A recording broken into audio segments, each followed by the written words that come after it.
हाँ जी, welcome back to my channel अमनीफाई, माय लवली अमनीफायर्स। तो हम लोग क्या करने वाले हैं? हम लोग करने वाले हैं अपना चार्टर एक्ट 1833 का। ओके, इससे पहले हमने करा था अपना चार्टर एक्ट 1813 का। अब हम आ चुके हैं 20 साल आगे।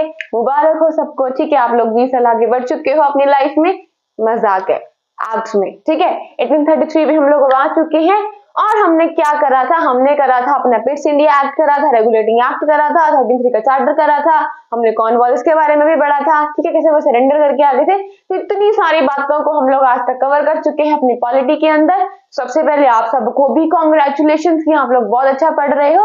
और अगर आपने वो वीडियोस नहीं देखी then it's my humble request कि आप एक काम करो, इस वीडियो को स्टॉप करो, ठीक है, और इस प्लेलिस्ट को चेकआउट करो और वीडियोस को देख के आओ। तभी आपको जो मैंने अभी बोला था ना, अभी ये कॉर्नवालिस है, कौन सी कौन है ये सब समझ में आएगा कि ये लोग कौन है कौन नहीं है। और जो पिट्स इंडिया एक्ट मैंने बोला, रेगुलेटिंग एक्ट बोला, इतना फास्ट जो मैंने आपको बोला आपको समझ में भी नहीं आया होगा। ये सब क्या है? If you people want to know this then please check out that videos. चलो, जो रोज पढ़ते हैं स्टार्ट करते हैं। Fine, okay. तो जो आपका ये चार्टर ये बताते हुए क्या हो रहा है मेरे साथ आज ना, ये पता नहीं फोर्थ टाइम पता नहीं फिफ्थ टाइम जब मैं इसको रिकॉर्ड कर रही हूँ पूरी बना के वापस से। क्यों? क्योंकि बीच में मेरी टंग टू स्टोरी है और मुझे इसमें पूरी वीडियो को स्टॉप करना पड़ रहा है। बीच में मुझे हंसी आ जाती है, आई डोंट नो व्हाई। ठीक है, तो थोड़ा सा आज आप लोग क्या कर लेना, मैनेज कर लेना। चलो, तो जो आपका ये चार्टर एक्ट है, नॉट चार्टर एक्ट है 13(3). देखो हो गया ना गड़बड़, मैं बता रही थी ना, सही हो रहा है सुबह से। 1833 का, पता नहीं मैंने सही बोला कि नहीं, एकदम पता नहीं चल रहा। हम यहाँ पे पढ़ाते हैं ना तो पता नहीं चलता हम क्या बोल रहे हैं क्या नहीं बोल रहे। बाद में एहसास होता है कि अच्छा हमने ये बोल दिया, आपका टाइम वेस्ट हो रहा है, सॉरी सॉरी सॉरी। चलो, तो इस एक्ट में क्या हुआ कि ये जो एक्ट था, ये एक्ट था आपका final step towards the centralisation. अब ये सेंट्रलाइजेशन क्या होता है? देखो, अगर आप पहली बार पढ़ रहे हो बच्चे तो आपको प्रॉब्लम आएगी, ठीक है, कुछ कुछ वर्ड्स के अंदर। लेकिन मैं पूरी कोशिश करूंगी कि आपको हर एक वर्ड का ना मीनिंग क्लियर करते चलो। तो अभी यहीं से क्लियर कर देते हैं। सेंट्रलाइजेशन से आपको कौन सा वर्ड कुछ समझ में आ रहा है? आपको सेंटर समझ में आ रहा है, राइट? ठीक है, आपको क्या समझ में आ रहा है? आपको एक सेंटर समझ में आ रहा है, ठीक है। तो सेंटर क्या होता है? बीच में। देखो, अब ये बोर्ड है ना, इसके बीच में मैं खड़ी तो मैं सेंटर में हूँ। अब सेंट्रलाइजेशन का मतलब क्या होता है? जब आपकी एक ही अथॉरिटी के पास पावर होती है टू रेगुलेट एवरीथिंग, ठीक है, हर चीज की पावर होती है कि हाँ इसके ऊपर फैसला भी क्या करेगी, सिर्फ यही पावर करेगी जो बीच में है। ये बीच की पावर क्या करेगी? सबको क्या करेगी? आसपास की चीजों को कंट्रोल करेगी, ठीक है, उनके ऊपर क्या करेगी? अथॉरिटी दिखाएगी और उनके ऊपर क्या लेगी? डिसीजन मेकिंग करेगी, ठीक है। तो ये होती है सेंट्रलाइजेशन। मतलब जब हर चीज का हक किसको दे दिया जाता है? सिर्फ एक अथॉरिटी को, ठीक है। हर चीज को कंट्रोल करने के लिए जब आपकी एक अथॉरिटी होती है, आप उसको बोलते हो सेंट्रलाइजेशन। मान लो कि आपकी फैमिली में 10 लोग हैं, ठीक है। अब आपकी फैमिली में एक ऐसा पर्सन है जो यही डिसाइड करेगा कि भाई ये जो बाकी के जो 9 लोग हैं ना, कब सोएंगे, ये कब खाएंगे, ये कब जाएंगे, कब हंसेंगे, कब रोएंगे। तो उनकी हर काम का फैसला कि ये लोग आगे पढ़ाई करेंगे नहीं करेंगे, मतलब उनका हर एक फैसला, उनके ऊपर अपनी पावर जब एक ही अथॉरिटी जब दिखाती है ना, तब इसको बोलते हैं सेंट्रलाइजेशन। लेकिन जब सबके पास अधिकार होता है कि नहीं, उसका मन है कि मैं तो रात को 11 बजे सोऊंगा या सोऊंगी, उसका मन है नहीं मैं तो सुबह 4 बजे सोऊंगा या सोऊंगी, तो वो है डिसेंट्रलाइजेशन। मतलब जब पावर का अधिकार सबको है, मतलब जब सब लोग जो है वो अपना अपना फैसला ले सकते हैं जो उनकी रिक्वायरमेंट के हिसाब से। तो ये होती है डिसेंट्रलाइजेशन, जब पावर सबको डिवाइड होकर मिल जाती है कि आप इस एरिया की पावर आप ले लो, ठीक है, इस एरिया की पावर आप ले लो, आप अपने हिसाब से कर लो।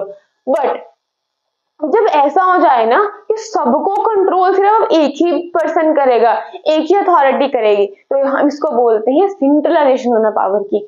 समझ में आया?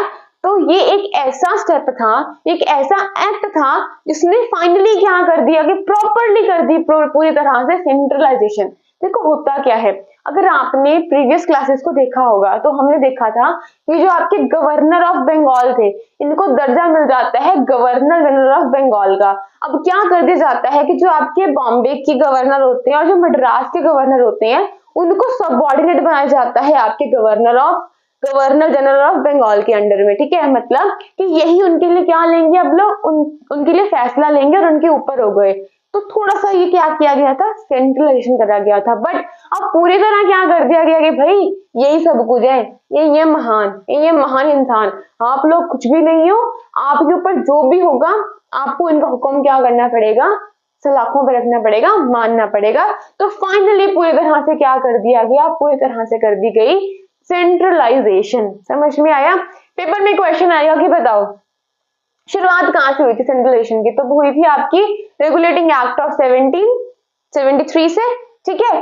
और उसके बाद फाइनल स्टेप कहां पे आया, फाइनल स्टेप आपका आया 1833 में। आई होप आपको इतना समझ में आया होगा। नहीं समझ में आ रहा then do let me know in the comment section. Okay, अब आगे बढ़ते हैं। तो इस एक्ट के हम लोग करने वाले हैं फीचर्स। फीचर्स क्या होते हैं, जिन सबको मिला के वो आपका एक्ट बनता है, ठीक है। तो पहला फीचर क्या करा गया कि जो आपके गवर्नर जनरल थे ना बंगाल के, अब उनको और ऊपर उठा दिया गया। देखो पहले क्या थे, गवर्नर ऑफ बंगाल थे, इनको और ऊपर उठाया गया, इनको बना दिया गया गवर्नर जनरल ऑफ बंगाल। अब इनको और सर पे चढ़ा दिया, बहुत लंबा बहुत ऊंचा उठा दिया इनको, और इनको क्या बना दिया गया, इनको बना दिया गया गवर्नर जनरल ऑफ इंडिया, ठीक है। देखो पहले तो सिर्फ ये इतने से एरिया के थे, जो आपका बंगाल का एरिया था, मैं जगह नहीं यहाँ पे बनाने की, गंद पड़ जाएगा, ठीक है। तो ये आपका इंडिया है, तो यहाँ पे जो एरिया था बंगाल का पहले सिर्फ वहां पे थे, ठीक है। इनको एक दर्जा था बड़ा सा कि आप क्या हो, गवर्नर जनरल ऑफ बंगाल के। बट अब इनको और ऊंचा कर दिया गया, इनको और पावर दे दी गई। तभी तो मैंने बोला कि फाइनल स्टेप था ये सेंट्रलाइजेशन का, तो इनको और ऊपर उठा दिया गया और इनको पोस्ट दे दी गई, इनको दर्जा दे दिया गया governor general of India. Clear, ठीक है। तो टिक मारो कि वेरी गुड, फाइनली हमारी क्या हो गई, सेंट्रलाइजेशन हो गई। कब मारना है, 1833 में मारना है। देखो रिपीट हो रहा है ना, रिपीट हो रहा है ना, और ऊपर से इसने क्या कर दिया, पावर को क्या कर दिया, एक जगह पे कंसेंट्रेट कर दिया। तो टिक मारो, वेरी गुड। अभी मैंने टिक क्यों बोला, ठीक है, टिक मारो, टिक, शाबाश, मेरे साथ में मारो मारो मारो मारो, क्योंकि मुझे आपको कुछ याद करवाना है कि जो आपके पहले गवर्नर जनरल ऑफ इंडिया बनेंगे उनका नाम क्या है। तो उनका नाम है लॉर्ड विलियम बेंटिक। क्या नाम है उनका, उनका नाम है, यहीं पे लिख देते हैं, उनका नाम है लॉर्ड विलियम बेंटिक, ठीक है। क्या नाम है, बेंटिक, ठीक है। तो हमने क्या हमारा टिक मारा ना, समझ में आया। तो सेंट्रलाइजेशन बोल के मैंने क्यों टिक मरवाया, क्योंकि ये बहुत पावरफुल हो गए थे, इनको क्या मिल गई थी, हर जगह पे फैसला लेने की पावर मिल चुकी थी, ठीक है। तो आपके पहले गवर्नर जनरल ऑफ इंडिया कौन बनेंगे, वो बनेंगे आपके लॉर्ड विलियम बेंटिक। समझ में आ गया, गुड। अब क्या कर दिया गया, इनको ना हर पावर दे दी गई, कौन कौन सी, हर सिविल पावर और हर मिलिट्री पावर जो थी वो इनको दे दी गई। अब कई लोग क्या करते हैं, जो बच्चे इस वीडियो को थोड़ा जिनको एक्सपीरियंस भी होगा, जो वो लोग पढ़ रहे हैं, या अगर आप लोग इसको ढंग से नहीं पढ़ते और आप लोग क्या करते हो, पेपर से पहले ना कुछ एलिमिनेशन मेथड्स को देख लेते हो, कुछ ट्रिक्स एंड ट्रिक्स को देख लेते हो, ठीक है। तो आप लोग क्या करते हो, वहां पे हमें बताया जाता है कि जो आपका एक्सट्रीम वर्ड है ना, उसको आप लोग क्या कर दो, रिमूव कर दो और ऑप्शन को एलिमिनेट करके खुद का आंसर निकाल लो प्रीलिम्स में। बट मैं आपको एक और चीज बता दूं कि हर एक एक्सट्रीम वर्ड ना गलत नहीं होता। कैसे, अगर आपने मान लो ढंग से बुक को नहीं पढ़ा और आपने, आपके दिमाग में एक चीज है कि अच्छा जहां पे एक्सट्रीम वर्ड आएगा ना वहां पे मुझे क्या करना है, रिमूव करके उस ऑप्शन को कट आउट कर देना है और आगे बढ़ जाना है, तो बेवकूफी हो जाएगी। क्यों, क्योंकि देखो ऑल सिविल मिलिट्री पार्ट साफ साफ मेंशन है आपकी बुक में, तो जो कुछ चीजें एक्सट्रीमली मेंशन है ना, ठीक है, बहुत एक्सट्रीम चीजें जो मेंशन है, तो उनको प्लीज याद कर लो ताकि आपकी गलती से भी गलती वहां पे ना हो पाए, ठीक है, गुड। तो क्या करा गया, जो आपके गवर्नर जनरल थे ना इंडिया के, उनको दे दी गई सारी civil and military parts. I hope आपको समझ में आया, तभी तो मैं बोल रही हूँ क्या हो गया, सेंट्रलाइजेशन हो गया, फाइनल स्टेप। फाइनली उनको इतना पावरफुल बना दिया गया कि अब उनके बाद कोई नहीं, ठीक है, गुड। अब देखो, अब एक और चीज बनाई गई, अब आपकी बनाई गई, मतलब आपकी अब क्रिएट कर दी गई पहली बार, जो आपका ये जो एरिया था उस एरिया को सरकार दे दी गई, और बोल दिया गया कि ये हो गई आपकी गवर्नमेंट ऑफ इंडिया, और उसको अथॉरिटी दे दी गई कि जितने भी जो एरियाज है ना, जो ब्रिटिश के जो एरियाज थे, पहले तो कंपनी के एरियाज थे, उनके ऊपर crown, I'm really sorry for the pause because I'm having issue with my throat today. I don't know somewhere here. So when I speak, जो मैं बोलती हूँ ना तो एकदम से क्या हो जाता है कि आवाज बंद हो जाती है एंड कुछ अजीब सा होता है और मैं बोल नहीं पाती, सो आई डोंट नो व्हाई। तो उसके चक्कर में ना पता नहीं कुछ यहीं को पढ़ा रही थी और वो वीडियो एकदम से मुझे स्टॉप करनी पड़ी। बट कोई बात नहीं, हम दोबारा स्टार्ट करते हैं। तो देखो क्या करा गया इस एक्ट की वजह से, किस चीज की जो थी, क्या चीज बन गई थी, क्या क्रिएट हो चुकी थी, क्या एस्टेब्लिश हो गई थी, वो हो गई थी आपकी गवर्नमेंट ऑफ इंडिया की। जो ये आपका एरिया है ना, ठीक है, जो ये टेरिटरीज हैं ब्रिटिश की, अब इनके ऊपर कंट्रोल किसका रहेगा, किसकी अथॉरिटी रहेगी, गवर्नमेंट ऑफ इंडिया की। देखो क्या हुआ था, पहले कंपनी की कुछ टेरिटरीज थी, ठीक है, उसके ऊपर किसने दिखाया कि ये मेरी चीज है, मेरा पोजेशन है, ये ऑनरशिप किसने दिखाई उनके ऊपर दिखा दी ब्रिटिश क्राउन ने। अब उन्हीं सारे एरियाज के ऊपर, उसी सारे टेरिटरी के ऊपर किसका कंट्रोल रहेगा, गवर्नमेंट ऑफ इंडिया का। तो पेपर में ये भी क्वेश्चन आता है कि बताओ कौन से एक्ट की वजह से गवर्नमेंट ऑफ इंडिया जो थी वो बनी थी। तो कौन से एक्ट की वजह से बनी थी, 1833 की वजह से क्रिएट हुई थी। फाइन, ठीक है। और एक और चीज हुई गई यहाँ पे, क्या हो गया यहाँ पे, देखो जैसे मैं बार बार यहाँ पे एक ही वर्ड को जो एम्फेसाइज कर रही हूँ, दैट इज दिस सेंट्रलाइजेशन, ठीक है। तो क्या करा गया कि जो आपके बॉम्बे और मद्रास के गवर्नर थे ना, इनके पास पहले लॉज फॉर्म करने की क्या होती थी, पावर होती थी, लेकिन इनसे वो पावर अब ले ली गई और वो सारी पावर किनको दे दी गई, गवर्नर जनरल ऑफ इंडिया को, ठीक है। तो इनको क्या कर दिया गया, इनसे पावर्स ले ली गई। कौन सी पावर्स, लेजिस्लेटिव पावर इनसे जो थी वो ले ली गई, और सारे एक्सक्लूसिव पावर, मतलब जितना भी ब्रिटिश इंडिया है उन सब के ऊपर कौन लॉ बना सकता है, कौन रेगुलेशंस बना सकता है, कौन फ्रेम कर सकता है रूल्स को, कौन, governor general of India. You know when I am speaking something is happening over here, तो पता नहीं अब दोबारा कभी रोकनी पड़ जाए, कोई बात नहीं, आ जाओ। ओके, तो क्या करा गया, एक और चीज यहाँ पे की गई, पहले ये वाला पॉइंट बता देते चलो मैं आपको।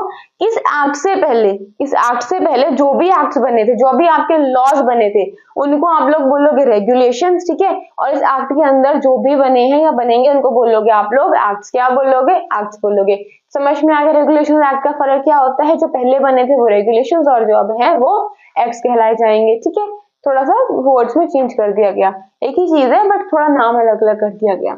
अब क्या करा गया कि जो आपकी ईस्ट इंडिया कंपनी है ना, उसको मतलब क्या कर दिया गया कि आप लोग ना कमर्शियल बॉडी नहीं रहे हो, आप कोई भी कमर्शियल एक्टिविटी यहाँ पे नहीं करोगे, खत्म, काम तमाम आपका, ठीक है, आप ये काम नहीं कर सकते हो।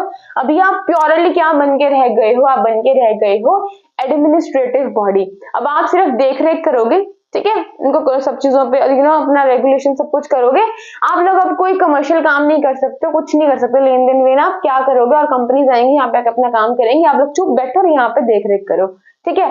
और किसकी करो, मतलब जो टेरिटरीज हैं, जो ये एरियाज हैं, वो एरियाज किसका है, इंटरेस्ट फॉर हिज मेजेस्टी, जो उनके मोनार्क हैं, ठीक है। और उनके हियर से उनके आने वाले फैमिली के मेंबर्स में से उनकी गद्दी पे कोई बैठेगा कि ये उनका है, उनके बिहाफ पे, you people are controlling over here, ठीक है, आप कंट्रोल कर रहे हो किनके बिहाफ पे। तो ये स्टेटमेंट अगर आपके पेपर में आ गई और पूछा गया किस एक्ट के अंदर ये बोला गया है कि ईस्ट इंडिया कंपनी जो थी वो एडमिनिस्ट्रेटिव काम करेगी ऑन द बिहाफ ऑफ, ये लाइन दे दी जाएगी किस एक्ट के अंदर, चार्टर एक्ट 1833 के अंदर में। समझ में आ गया, देखो interest for his majesty successor, जो आने वाला मोनार्क होगा, ठीक है, मतलब जो भी मोनार्क है उनके टेरिटरीज, उनके बिहाफ पे आप क्या कर रहे हो, टेरिटरीज पे क्या कर रहे हो, अपनी अथॉरिटी दिखा रहे हो, या उनके आने वाले फैमिली मेंबर में से उनकी गद्दी पे कोई बैठेगा उसके बिहाफ पे, या अगर कोई और फ्यूचर में मोनार्क आ गया उसके बिहाफ पे, ठीक है। एक ऐसी स्टेटमेंट वहां पे पब्लिश कर दी गई, दे दी गई प्रोविजंस के अंदर में।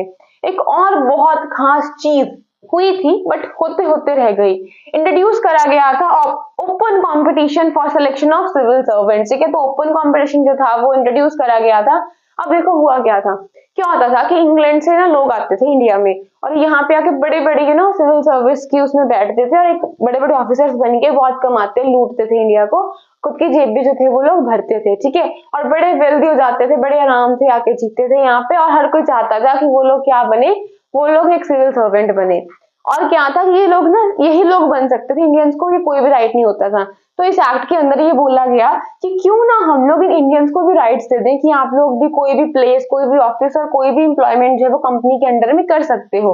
बट प्रॉब्लम हो गई कि जो आपके सीओडी थे ना, जो आपके कोर्ट ऑफ डायरेक्टर्स जो आपके बनाए गए थे, उन्होंने क्या कहा कि उन्होंने इस चीज को ना बहुत ज्यादा अपोज करा, ऑपोजिशन करी, उस चीज की खिलाफ हो गए कि नहीं, इसके अगेंस्ट हो गए। कि ये ना हम लोग इनको नहीं आने देंगे, सिर्फ हम लोग ही करेंगे, आप लोग इनको यहाँ पे नहीं आने दे सकते, जिसकी वजह से इस प्रोविजन को नेगेट करना पड़ा, इस प्रोविजन को रद्द करना पड़ा, क्योंकि जो सीओडी थे ना इन्होंने बहुत ज्यादा हंगामा कर दिया। देखो I am speaking and still I am getting something over here. बार मुझे आपको इसलिए बोलना पड़ रहा है क्योंकि you people can feel, even I am feeling कि आज जो एनर्जी बहुत लो हो रही है, मैं आपको पूरी प्रॉपरली जो है ना ढंग से नहीं करवा पा रही हूँ, बट इट्स माई ड्यूटी कि मुझे ये क्लास डालनी है तो डालनी है, बिकॉज कुछ लोग वेट करते हैं, तो उनके लिए मुझे ये क्लास जरूर डालनी है। आपकी जो है ना वो कंटिन्यूटी बिगड़ जाएगी, बट आई एम सॉरी अगर आपको लगता है कि आज एनर्जी लो है, उस वे में मैं नहीं पढ़ा पा रही हूँ जिस वे में आई यूज टू टीच। दोबारा बोलोगे ना, दोबारा ये पढ़ा दूंगी, बट आज मुझे ये क्लास डालनी है तो मुझे ये डालनी है, ठीक है। एक बार रिपीट कर देती हूँ, बट बहुत ट्रस्ट मी बहुत इशू हो रहा है मुझे मेरे थ्रॉट में, पता नहीं क्यों हो रहा है, ठीक है। तो सॉरी, दोबारा रिपीट कर देती हूँ। पर ना एनर्जी मेरी कभी डाउन नहीं होती है, आज पता नहीं क्या हो रहा है क्या नहीं हो रहा, छोड़ो, मैंने सब पढ़ा दिया ना। यस, रिपीट करूं, सेंट्रलाइजेशन की जो फाइनल स्टेप रख दिया गया, गवर्नर ऑफ इंडिया को बना दिया गया विलियम बेंटिक बने और इनको सारी पावर्स दे दी गई, और गवर्नमेंट ऑफ इंडिया को क्रिएट करा गया, ठीक है, और अथॉरिटी दे दी गई कि जो भी सारे एरियाज हैं ब्रिटिश के under, you people are suppose to control this areas and regulate this areas, ठीक है। और कंपनी के सारे कमर्शियल एक्टिविटीज को खत्म कर दिया गया, governor of Bombay and Madras से उनकी लेजिस्लेटिव पावर को छीन लिया गया और सारी पावर्स दे दी गई गवर्नर जनरल ऑफ इंडिया को, बड़ी एक्सक्लूसिव पावर्स दे दी पूरे ब्रिटिश इंडिया की। एंड कंपनी को बोला कि आप अब लोग सिर्फ एडमिनिस्ट्रेशन करोगे यहाँ पे, किसके बिहाफ पे, ये जो स्टेटमेंट दी है उनके मोनार्क, उसके आने वाले फैमिली मेंबर्स में उसके गद्दी पे कोई आएगा और कोई फ्यूचर मोनार्क के बिहाफ पे। इंट्रोड्यूस करना चाहा था, इस प्रोविजन में डाला गया जैसे एक्ट के प्रोविजंस में कि ओपन कंपटीशन करेंगे हम लोग यहाँ पे, जो सर्विस होएंगी, ठीक है, इंटीरियर सर्विसेज होएंगी उनके लिए करेंगे, बट क्या करा गया कि सीओडी ने इसकी ऑपोजिशन करी, तो इस एक्ट को, इस चीज को, इस फीचर को, नॉट एक्ट, इस फीचर को क्या करना पड़ा, रद्द करना पड़ा, ठीक है। और बोला ये गया था कि हम लोग इनको हर प्लेस में, हर ऑफिस में और हर जगह पे एम्प्लॉयमेंट देंगे, ठीक है, इनको मौका देंगे, बट ऐसा कुछ भी नहीं हो पाया। देखा, फिर पॉज आ गया था बीच में, मैंने बोला था ना कि अगर मैं बोलूंगी ज्यादा तो मुझे फिर पॉज देना पड़ जाएगा। आज की वीडियो तो पता नहीं क्या से क्या बनेगी, बट कोई बात नहीं, दोबारा अपलोड कर दूंगी बोलोगे तो एक काम करते हैं, इस वीडियो को स्टॉप करते हैं, बिकॉज मुझसे और ज्यादा नहीं बोला जाएगा। I am really really very sorry, ठीक है। तो बच्चों पढ़ लो अच्छे से, कभी कभार हो जाता है ऐसा, कोई बात नहीं। आप अपनी एनर्जी दिखाओ, अगर मेरी एनर्जी यहाँ से लो है, ठीक है। कमेंट करके जरूर बताना आपको आज की क्लास कैसी लगी, कैसी नहीं लगी, और अगर चाहते हो इसमें दोबारा पढ़ा दो इस एक्ट को जिसमें इतने सारे पॉज आ गए, पहली बार मुझे इतने पॉज लेने पड़े, मैं दोबारा पढ़ा दूंगी, बट प्लीज ऐसा मत करना कि आपको समझ में नहीं आया और आप झूठ मूठ बोल देते हो कि हमें समझ में आ गया, ठीक है। सच बताना, do let me know in the comment section. मिलेंगे नई वीडियो के साथ में, और आज की लो एनर्जी को मैं यहीं पे समाप्त करूंगी, खत्म करूंगी, ठीक है। कल एक फुल एनर्जी के साथ में मिलने की कोशिश करूंगी, तो बाय, मिलेंगे नई वीडियो के साथ में। तब तक क्या लाइन थी मेरी, वैसे भूल गई मैं, कौन सी लाइन थी मेरी, पढ़ते रहो, मुस्कुराते रहो, and thanks for watching and thanks for listening, bye.